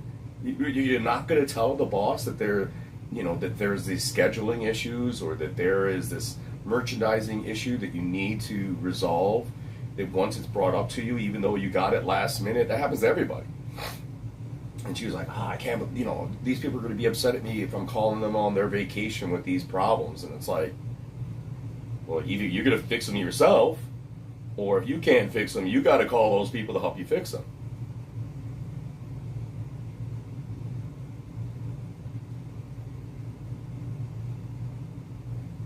And the other women were just bringing up the issues that were there. These are the things that are happening. These are the issues that we have, and we need to correct these as soon as we can, especially during the holidays. In retail, they were a retail business, that we need to do this, we need this merchandise needs to change, etc., etc. And she was like, just so abrasive, so condescending and disrespectful. I was like, I'm glad I'm not in a business like that. I mean, like, we don't have completely that. There's a possibility where you can find a manager because they're so desperate for managers that can be that way, but it's not the way to really run a good business or to be part of a good corporate environment, is to have these people that, look at Elon Musk, like, let the business let the people that know what they're doing do what they're doing and help them. Don't, like, fucking degrade them. Don't fire them, You let all the good people go, guess what happens to your business? Instagram is failing because Elon Musk, or at least on the back end, asserted himself into something and in a manner that wasn't conducive towards production, towards, like, profitability. You'd think he's going into profitability, but he's not. Being counterproductive and against real profit, because it's not that he's not qualified. It's like you're overstepping your boundaries. You're overstepping what it is that you need to do, right? You're not like, and you're getting rid of capital. Human capital is what's most important to a good business. If I were in, if I were in the gambling business, let's just say, was in the gambling business, I not only want good gambling people, I want reliable people, like any business, right? I want people that are trustworthy, right? That are learning on the job, that are enjoying what they're doing as work, right? I don't want just people that are like, oh, it's just a paycheck, right? And I'm not going to fire somebody that fails at something, that made a mistake. Oh, you made a mistake, it cost me 10 grand. I'm not going to fire you, right? I'm gonna talk to you and be like, man, we lost 10 grand. Do you know what 10 grand is? Like, you get paid 60 grand, right, a year. We lost 10 grand because of your mistake, right? I'm going to let them know that. If I were the big boss, I'd be like, we lost 10 G's today because of you, and I'm not firing you. Like, this is an expensive learning lesson. We're not making this mistake again, and we're going to review all of our other mistakes. We're going to review all of our training. We're going to go through it all again, right? We're going to go back to basics, right? I wouldn't fire somebody that, unless they were, like, completely just didn't give a shit, then yeah. But otherwise, if they're like, came to me and, like, they realized what their error was, they knew how to correct it, they're like, oh man, I should have done this, I realized I did that, I looked at it again, I went and I reviewed it, I understand how important it was that I should have done that. I'm gonna keep that person because they made the effort to learn from their error, and they have an interest in doing their job better, rather I'm gonna fire you. I'm gonna write you up and I'm gonna fire you. Like, so I could put a shittier person in that job. So I could put a less talented person in that position. and a lot of places do that. Most places do that. Like, what is Elon Musk going to do with... Okay, so you have this programmer that has been part of their platform and on their stack, on their programming stack for the past 10, 15 years. Been working on it for 10 years. You're going to fire that person and hire some new person that doesn't have any idea what that stack or what that programming, that platform does on the back end. You're going to hire them, cheaper price, and you're going to pay them to learn on the job when you have that other person there. That's why Elon Musk's fucked up. He let, he took away his base, right? Like, the base of the company is gone.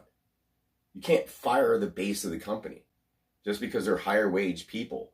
And it's not Home Depot where it's, Home Depot is almost a commodity. It's you could fire a lot of the better workers there, and as long as the product's still there, it's going to be fine. And I think that's what he thought with Instagram, right? Like, or Instagram, whatever, not Instagram, but fucking whatever, Twitter, is that he thought that he could just fire everybody, and it's already built, so he doesn't have to worry about if they come. He thought, oh, it's just going to run itself, and I could fire all these people, and I don't have to worry about it. Because the stack is already there, the programming is already there, the machine's already there. I don't need these people anymore. He's like, no. When you hire that person that was special at doing one aspect of that business, and then you want to bring in somebody else that doesn't know how that one aspect fits in with all the other thousands of aspects that are required to make that thing function well, you're fucked up. Like a watch, right? Like, you might have one guy that's like any manufacturing, their job is to put on the piece of glass, for example, right? Like, that's what they do. They use the machine to put on the glass. Sure, any monkey could sort of put on the glass, but what if there's one person that knows how to fix, he puts on the glass but knows how to troubleshoot the glass, knows how to troubleshoot the machine that works the glass, knows what glass is bad, right? Like, when you get the glass for the watch, like, that was sourced, oh, this glass is not going to work on our machine. Like, that shit matters, right? Like, little elements of that matter.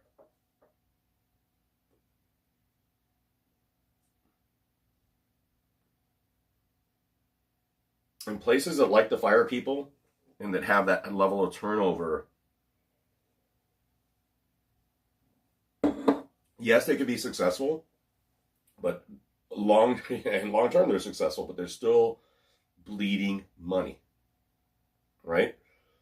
Like, they could be making more money if they retain the better talent, the better people, the more skilled people to do what they needed to do, right? And it's always that case. But short term, easiest thing to do is control wages, control employee income is the easiest way to affect your bottom line for your investors and people in a big company. That's why in big companies, people are obsolete. They're all expendable, is because it's easy. Hey, Roberto's really smart, good manager, good at what he's doing. He's making X amount of money. If we could find somebody, we could hire another monkey at the basic rate rather than double his rate, and still, get what we need as an outcome there. And that's the way they think.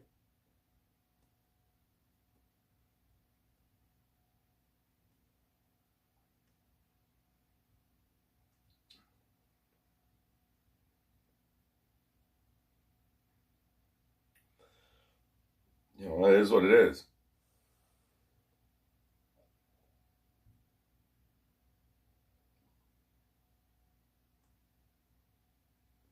I'm happy that when I ran my business, the bad people at doing what I did as a business, like after a week or two, they're already gone. They already fired themselves or they just leave, which is great. Like it was fine. And what I've been most happy about is like a couple guys that stuck with me, got better at what they did, and went on to do something else. And they used me as a platform to succeed for themselves. I'm happy with that. I wish I would have done more of it. But a couple guys that made good money from me, that I paid them good money, that were able to transition themselves, whether they wanted to move, relocate. Like, I'm going to just work for you until I get enough money to relocate. One guy, like one of my workers, is the best way. Super cool, super chill guy.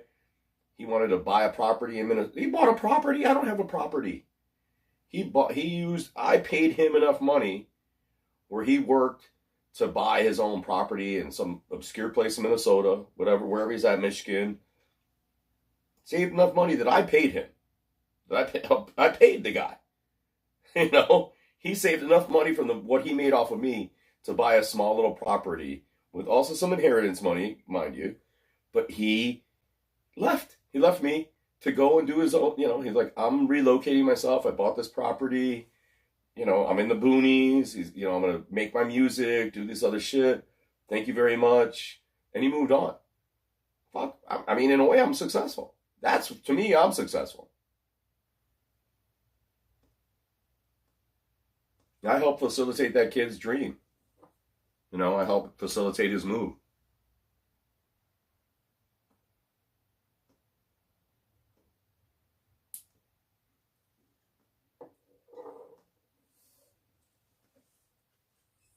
Another one of my guys went to a big box store. He already knew, he did well with himself, but he was able to pay his rent and live and smoke, live with his girlfriend, pay his rent off of what I was paying him.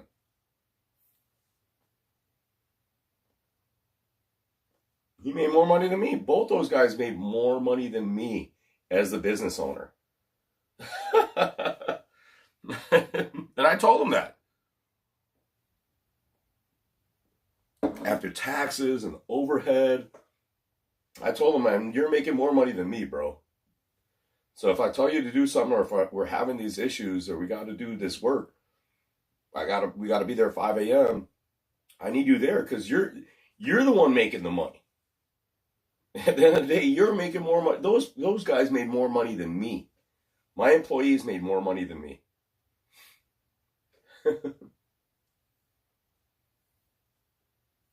And I'm happy about that. I'm happy I gave them the opportunity, and I'm happy that I accomplished that. That I made an impact on others' lives, whether they accept it or not.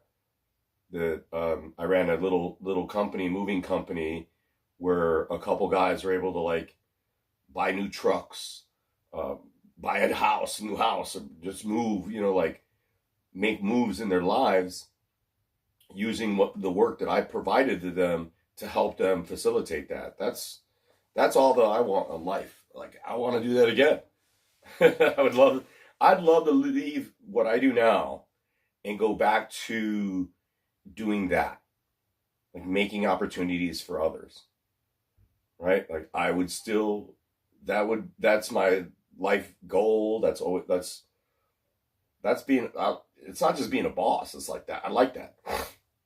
Not just being, it's not about like, you depend on me and like to fire people and stuff like that. I love that they went on to do something else. I enjoy that, right? Like, that is cool to me, right?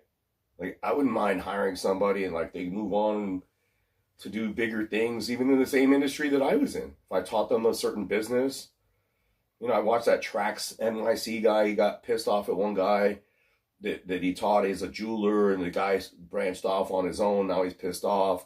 And it's like, well, dude, that's what you want to do. He's not going to stay with you for 30, 40 years. Those times are over.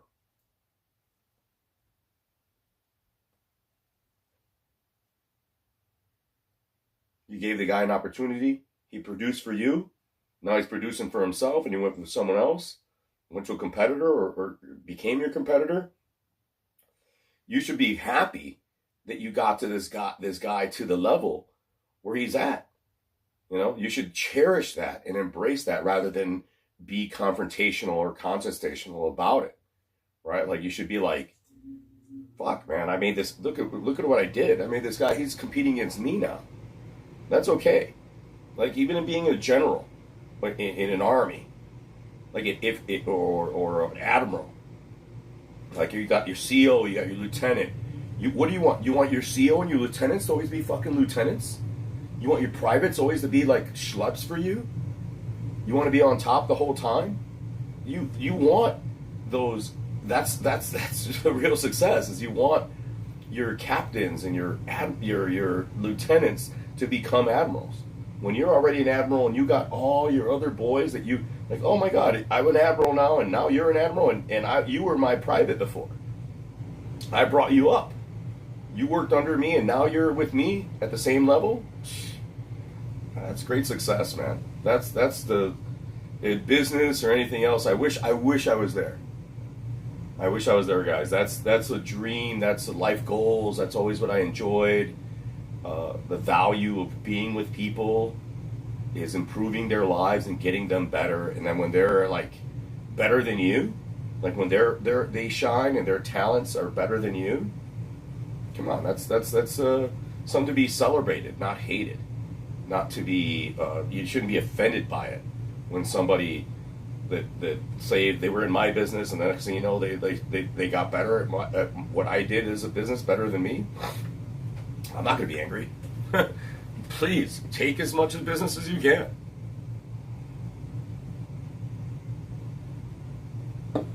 You know, that's a life. That's the life altering, life influencing. That's a real influencer.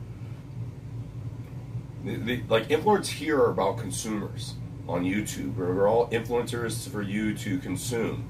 Even me as a channel, right?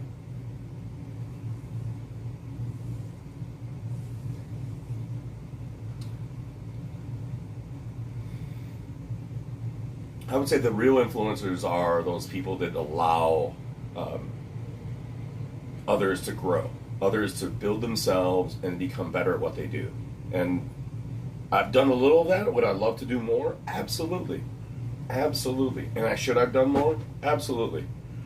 But I waste time over here talking gambling, talking MMA, drinking beer, smoking cigars. But am I happy with the small things that I've done? Yeah. I've done a lot of wrong things in business, wrong things in my career. Still do a lot of wrong. Still learning.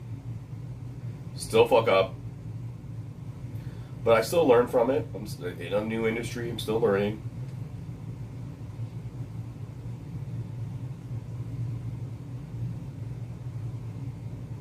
This is a damn good cigar, guys. When you smoke it to a little nub like this, and you still want to smoke it, it's not even like being drunk or anything.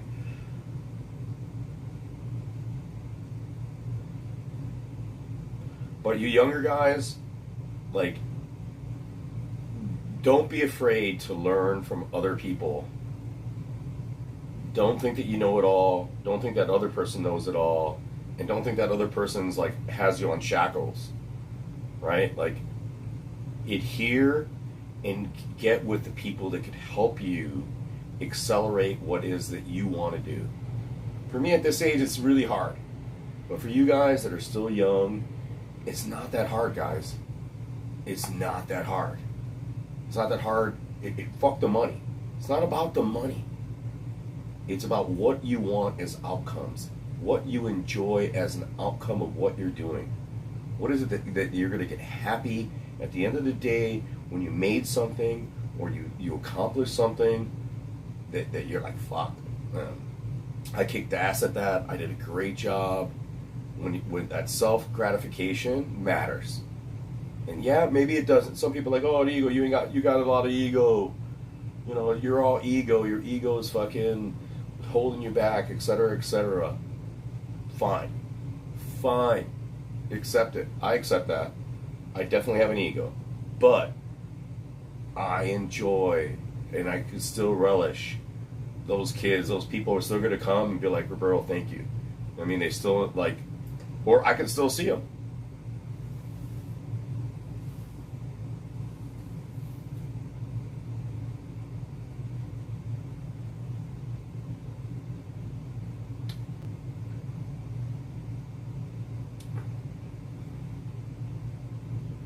And success is relative to what it is that your goals are and what you want to accomplish. Right? Money is definitely important. Definitely can get money. Money helps a lot of shit, bro. Pays for a lot of leisure time, a lot of great quality of life. It's very important, right? Want to make you money, not an issue. You know, like that's part of it. But what are you going to do with the money? If you don't have a base of values and moral and other strengths, what is the money going to do for you? Right? What are you going to do with the money? Like you're gonna corrupt every other people? You're gonna just rob them or do other shit? Like you have to have a base for yourself, where money helps you build other characters. That's the true narrative. Everybody talks negatively about a narrative, but narrative is important. You want success stories. Who doesn't like a success story? Who doesn't like a success narrative? And I want success narratives for all you people. All you guys, all my fans, my fans are my subscribers, all the people that I've been interacting with. Like, if you get one thing from what it is that I do out here is produce. Change the level of how you're producing. Make content. Go out and make content. Do graphics. Do art. Work with people. Unify. Get together with people. Try to make something out of life. Travel. Enjoy yourself. Smoke cigars. Have your beer. But enjoy it. Don't look at it as a crutch. Don't look at it as a negative thing. Because you're not someplace, you're not someone with all this shit. You have to realize that parts of your dreams and parts of your goals might need to be redirected, right? So I got a lot happier with my life once I realized that. Like, I was very upset for a long time that I wasn't who I thought I should be. That I thought of myself as a big failure, and at times I still sometimes do, like the whole wasted potential thing. But then when I look back and I reflect on the small things that I did in terms of business and helping people, and even when other jobs that I did, like my life has always been focused on assisting and helping others in addition to myself. Not making money always completely off other people, but assisting other people to become successful. And that's helped me reconcile a lot of my own failures and my own position now in life, is that I've assisted other people. It's great. You're a coach. You're a coach. You've helped other people succeed at what they're doing. And I still want to continue that. And that's what whole About Better is all about. We're all, if you've made it this far, you are about better. We are about, I am about making things better for myself and for you guys. And we're going to do it. We're going to continue to do it. Not just in the whole beer and the cigar thing, but that's why I show you the watches. That's why I fucking talk about the shit that I talk about.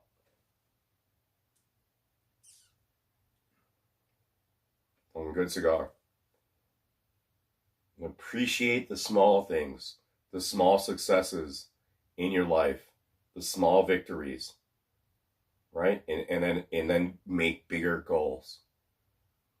I made some big goals, didn't succeed with them, but that's okay. That's all right. It's okay, right? Not riding the train miserable, feeling like a fucking loser. Bout Better is not a loser. Even though I lost $2,100 this year, $1,700 last year, we're down. But I'm gonna be back. I'm gonna be back. Can't say I'm gonna be back strong, but we're gonna do the same things and some things differently. But in terms of our research and our UFC gambling, it's a lot of the same stuff. Because I don't have a system or anything, but I like that when I did more research, I wouldn't say we were doing better, but when I was making the content, I was more precise and I had better insight and I was just more in tune, a little quicker. So we're going to get back to it, guys. Again, Happy New Year. Merry Christmas to all you guys. I want to do a giveaway at some point for one of these coins. I don't know how we're going to do it. I'll make it for our domestic people. I'll do it a lottery. I'm going to do a lottery for our domestic people. I'm going to give away one of these coins randomly to anyone that comments on this channel that's made it this far. If you've made it this far, you are about better. And leave a comment saying that you are about better in the comment section, and maybe you'll win this coin. So thank you very much, guys. Have a Happy New Year. If I don't hear from you guys, we didn't talk a lot of MMA, but that's all right.